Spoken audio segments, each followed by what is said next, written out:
Khalid bin Walid adalah sahabat Nabi Muhammad yang dijuluki sebagai Saif Allah, Al-Maslul atau pedang Allah yang terhunus.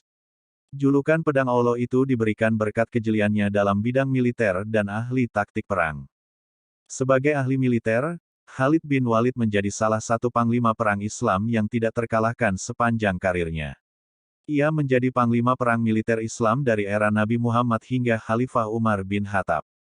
Masa muda Khalid bin Walid memiliki nama asli Abu Sulaiman Khalid ibn al-Walid ibn al-Mughirah al-Mahsumi. Ia lahir pada tahun 585, atau sekitar 17 tahun sebelum masa pembangunan Islam. Ayahnya adalah Walid bin al-Mughirah, kepala subsuku Bani Mahzum yang masih bagian dari suku Quraisy di Mekah. Sedang ibunya bernama Lubabah binti al-Harith.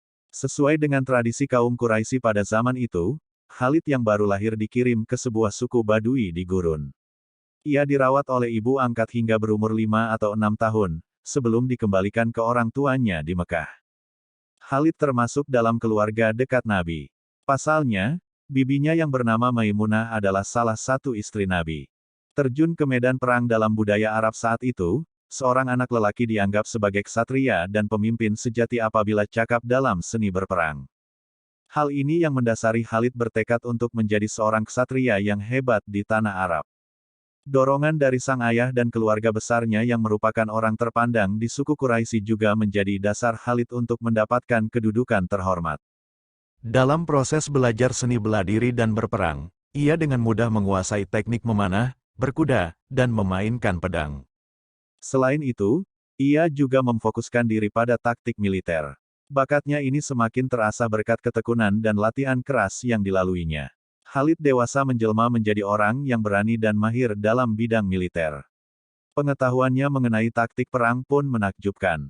Kecakapan Khalid pertama kali dibuktikan dalam Perang Uhud. Pertempuran antara pasukan Islam di bawah pimpinan Nabi Muhammad ini berhasil dilumpuhkan oleh Khalid yang memimpin pasukan Quraisy. Masuk Islam. Nabi Muhammad selalu berdoa supaya Khalid memeluk Islam. Terlebih lagi, ia tumbuh menjadi seorang pemimpin prajurit yang berpengaruh. Ketika pecah perang Khandak pada tahun 627, Khalid mendapat tugas untuk membunuh Nabi Muhammad dan hampir saja berhasil menjalankan misinya. Setelah perang Khandak selesai, Khalid mendapat surat dari saudaranya yang telah dahulu memeluk Islam. Di dalam suratnya itu, saudaranya menceritakan bahwa Nabi Muhammad memuji kekuatan dan kecerdikan taktik militernya. Khalid sangat tertegun dan langsung menemui Nabi Muhammad di Madinah. Ia pun masuk Islam saat itu juga. Setelah resmi memeluk Islam, Khalid kembali ke Mekah dan mengumumkan akan ikut bersama Nabi Muhammad. Seluruh masyarakat Mekah kaget dengan pengumuman itu, bahkan keluarga dekat dan para petinggi kafir Quraisy menentang keputusannya. Namun, Khalid telah mantap hatinya untuk bergabung dengan barisan Islam di bawah pimpinan Nabi Muhammad. Setelah itu, Khalid kembali ke Madinah di mana ia ditunjuk oleh Nabi Muhammad sebagai panglima militer pasukan Islam. Khalid menjadi panglima militer Islam dari era Nabi Muhammad hingga era Khalifah Umar bin Khattab.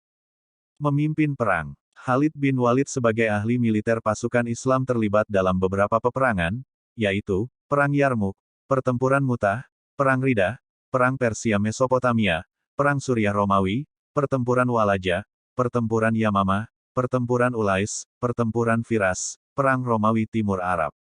Dalam Perang Mu'tah pada tahun 629 yang melibatkan antara pasukan Romawi dan Muslim, ia menggantikan Zaid bin Haritsah, Ja'far bin Abi Thalib, dan Abdullah bin Rawahah, para pemimpin pasukan Muslim yang gugur. Gugurnya pemimpin pasukan itu membuat Khalid mengambil alih pimpinan pasukan dan mengatur ulang taktik bertempur. Berkat kecerdasannya, ia mampu memimpin pasukan Muslim menerobos pasukan Romawi dengan selamat dan mendapat julukan pedang Allah yang terhunus. Di bawah kepemimpinan militernya, Khalid mampu menyatukan Jazirah Arab di bawah kekhalifahan Islam. Khalid memimpin pasukan dan tak terkalahkan dalam beberapa kali pertempuran melawan Kekaisaran Bizantium, Kekaisaran Sassaniyah, dan sekutu-sekutunya. Pencapaian gemilangnya terjadi sepanjang tahun 632 hingga 636, di mana ia memimpin pasukan Islam dalam Perang Riddah, Persia Mesopotamia, dan Suriah Romawi.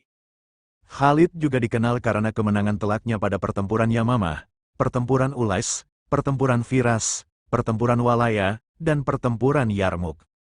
Setelah Nabi Muhammad wafat, tampuk pimpinan Islam dipegang oleh Khalifah Abu Bakar.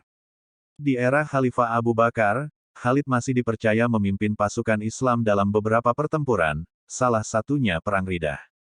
Selain itu, ia juga berhasil menaklukkan negara satelit Arab Sasanid yaitu Al-Hirah, serta mengalahkan pasukan Sassaniyah dalam penaklukan Irak Mesopotamia. Ketika Khalifah Abu Bakar wafat dan digantikan oleh Umar bin Khattab, perannya dalam militer dikurangi. Akan tetapi, Khalid masih efektif dalam menyusun pasukan Islam melawan Kekaisaran Bizantium selama tahap awal dari peperangan Romawi Timur Arab dan berkat dirinya, Damaskus berhasil ditaklukkan pada 634.